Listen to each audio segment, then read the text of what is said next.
Hello there, I'm the Biblical Translator, and today's scripture is taken from Romans 4:2. I'm going to try to do this video without coughing. So, yes, I'm just picking up scriptures. And why do I call myself the Biblical Translator? Only because I'm not translating the Bible per se. What I'm doing is I'm giving my opinion on scriptures that I read and how I think it reflects how we are today. So, Romans 4:2 is the faith of Abraham. And I was wondering how strong our faith really is. If that are talking about Abraham, good deeds had made him acceptable to God, he, meaning Abraham, would have had something to boast about. But that was not God's way. For the scriptures tell us Abraham believed God, and God counted him as righteous because of his faith. When people work, their wages are not a gift, but something they have earned. And it led me to think about when we work. Can you imagine if we worked a whole week or a whole month and we didn't get paid? How would that make us feel? Number one, we'd mistrust the organisation or the company we're working for. We'd feel resentful. We'd feel angry. We'd feel betrayed. Mistrustful. We'd feel taken advantage of. And this is all because we believed that at the end of that week or at the end of that month, we would get paid. So when we believe in something, it's really important. And it means that what you believe in that, whether it be God or that you're going to get a salary at the end of the week, and you put your whole trust in that belief. So when Abraham believed God, he believed what he was and who he was and what he represents. And he believes, when you believe God, it makes you believe in God. So it makes you believe in his promises. So if God was to put us in a position where we could not trust him and where we could not trust his word, he would have no followers. But people believe God. They believe in God because he has fulfilled promises in some way or another. He has answered prayers in some way or another. And it's not necessarily in your time, but as they say, in God's time. So, I've got here, if you believe in something that you can see, which is tangible, how much more difficult is it to believe in a God who you cannot see and who is not tangible? Yet Abraham still believed. And I think what I meant to say there was, it's hard enough believing in something you can see, let alone believing in something you cannot see. Yet so many of us believe in God. And that's because there's something about God that enables us to believe him.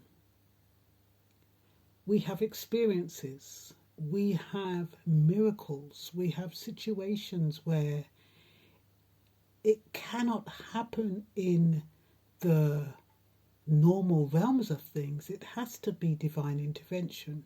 It has to be the supernatural. And so it encourages us to believe. It's not always how we want things to go. We are often disappointed. We are often hurt. We are often grieving. We are often in pain.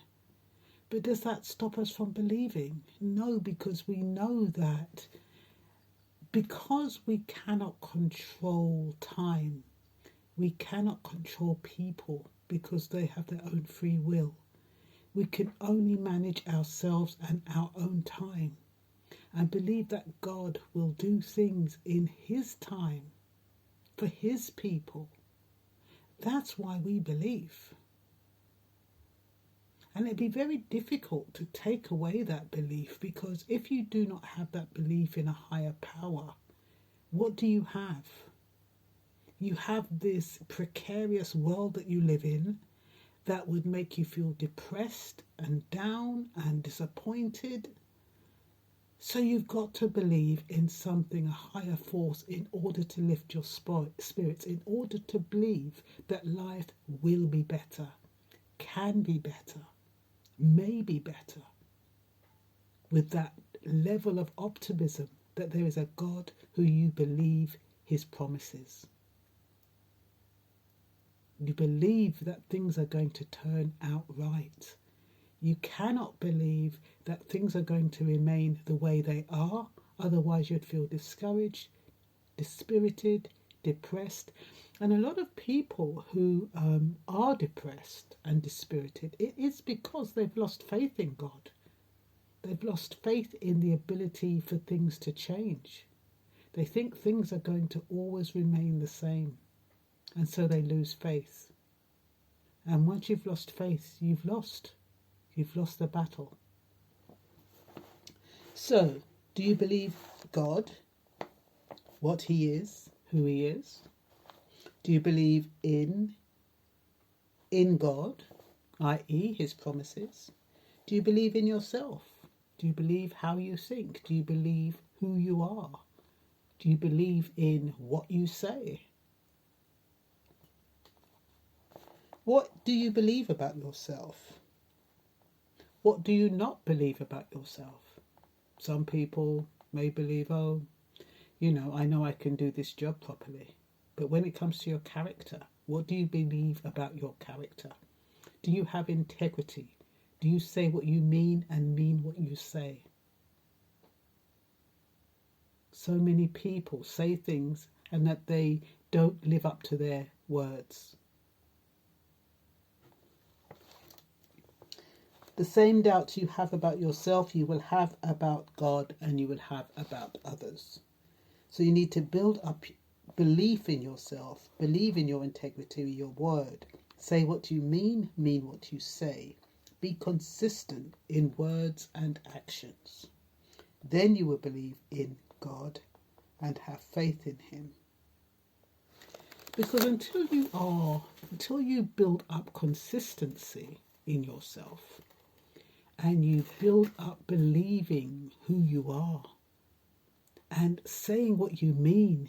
So many people, they either say things out of anger, or they say things out of threat, or they say things out of manipulation. They've got no intention of carrying it out. And you find a lot of these young boys who carry knives. They carry knives with the intention to frighten off someone. They don't really intend to use that knife. And yet they find themselves in a position where they are forced to use it. Now, if they hadn't got that intention in the first place, you cannot carry a knife just in case. Because if you carry a knife just in case, you are going to be forced to use it. And if you're forced to use it, your whole life changes. You end up being a murderer or done for manslaughter, when that was not your intention. And that's why it's so important to have integrity. Don't do things that are not consistent with who you are, with your values or your morals. Don't do things just because you're afraid. Don't do things just because you're angry and they do not align with your core principles. And likewise, if you cannot be authentic and have integrity, you will never believe in yourself. You will always believe that you're an imposter and a fraud. And you will never have that self-esteem and confidence that you should have. And because you don't have faith in yourself, because you have no integrity, you're not consistent, how can you have faith in God? It's impossible. Unless you're living vicariously through God. You can't do that. You can't live vicariously through God or through other people who have what you want. That's not how it works. You have to develop yourself to be the person you can trust and who you believe in. And then you'll believe in God. And that's all I've got to say